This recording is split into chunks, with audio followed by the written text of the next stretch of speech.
talk about head and eyes. When you're in MSF course or when you learn how to ride the bike, whoever taught you, they told you to use your head and eyes. So when we were riding, we would look where we want to go, just like this. Well, when we refer to head and eyes in our police style courses, you have to exaggerate that. And how you do that is you got to put your chin to your shoulder and look back where you want to go. Always look back to where you want to go. I can actually see my antenna in my peripheral vision when I'm looking back.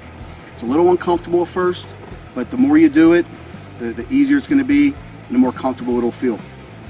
Now when we do our head and eyes and we're turning, we're actually starting to turn from our waist.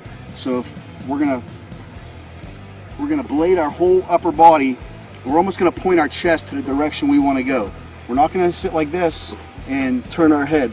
We want to blade our body and stay upright. So I'm gonna use a little bit of pressure with my right leg against that tank. That'll help keep me up and I can look where I want to go, and you let the bike do the dipping. So the whole time through the course, your shoulders should be pretty parallel with the ground, and you want to stay upright and just let that bike do the dipping. So right leg against the tank on the left turn, chin to shoulder, blade your shoulders, look where you want to go. You're going to do the same thing with the right, going the opposite way. When we're riding and we're going around these cones, remember, I keep saying head and eyes. We want to keep our head up and looking where we want to go. We never want to look down.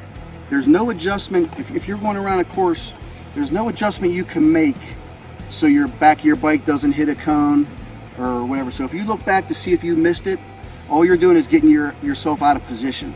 So we don't want to look down. When you look down, the bike goes down.